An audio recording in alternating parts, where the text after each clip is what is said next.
Salut à tous, vous êtes sur la chaîne de la plateforme du trading Atas. Dans cette vidéo, on va parler d'une méthode simple et efficace pour détecter un acteur majeur sur les graphiques d'Atas.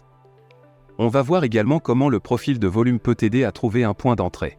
Il est très important de trouver un acteur majeur sur le graphique, car un acteur majeur professionnel a suffisamment de pouvoir pour influencer le changement de prix. Il y a une logique assez simple pour comprendre ce que fait un acteur majeur sur le marché. Le moment clé réside dans le comportement des prix, dont on va parler plus tard. Richard Wyckoff, une légende de Wall Street, a peut-être été le premier à décrire cette relation prix-volume. Connaissant les habitudes et les techniques des grands acteurs, Wyckoff pouvait porter des jugements d'une grande précision sur ce qui se passait réellement sur le marché en consultant un simple histogramme de volume quotidien. L'exemple que vous voyez maintenant provient du didacticiel Méthode du trading pour l'investissement en actions de Richard Wyckoff, où l'auteur analyse un graphique de l'indice boursier du New York Times. Voici ce que Richard décrit sur la barre du 11 février, qui est mis en évidence sur le graphique.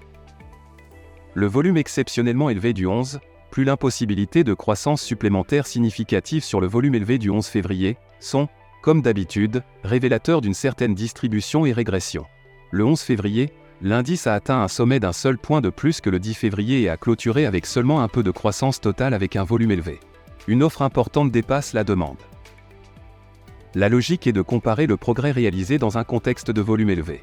Voyons si l'idée démodée de Wyckoff fonctionne sur un instrument aussi moderne que le Bitcoin par rapport au dollar.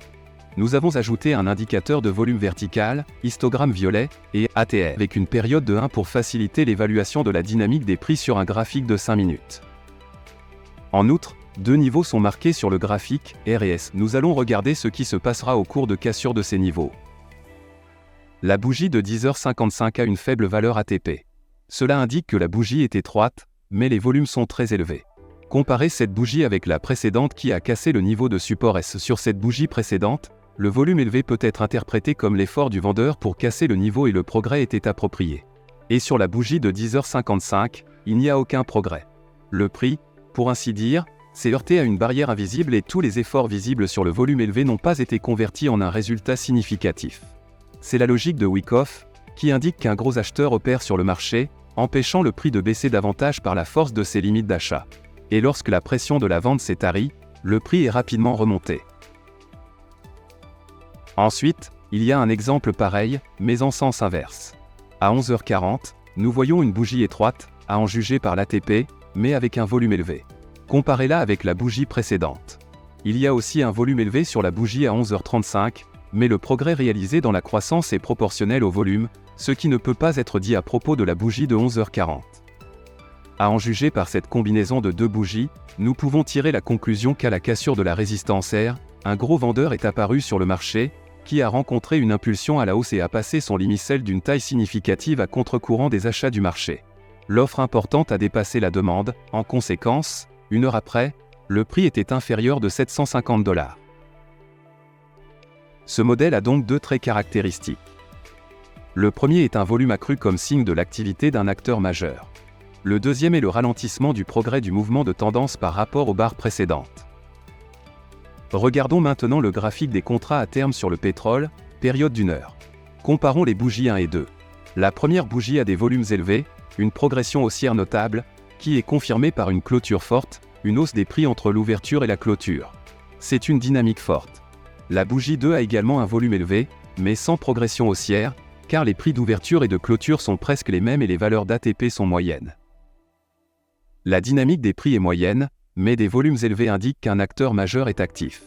Ajoutons un profil de volume au graphique, à l'endroit où ce modèle a été remarqué.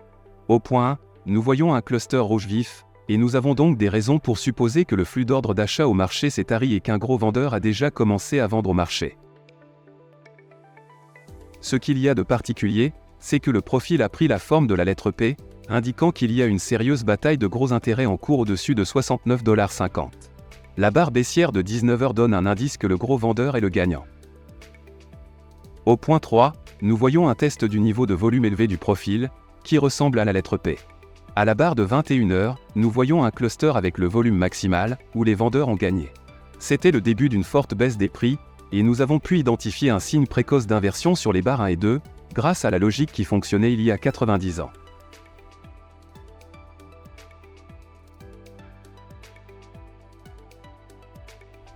Alors, en résumé, voici quelques conseils pour augmenter l'efficacité de ce modèle.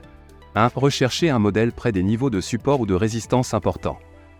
2. Considérez la vue d'ensemble du marché, les tendances sur les périodes plus longues, et rappelez-vous que c'est possible qu'un bon renversement par rapport à la tendance ne se produise pas. 3. Utilisez le graphique en cluster ou des indicateurs supplémentaires pour confirmer vos décisions. Merci à tous ceux qui ont regardé la vidéo jusqu'au bout. Si vous avez trouvé cette vidéo utile, partagez-la avec vos amis.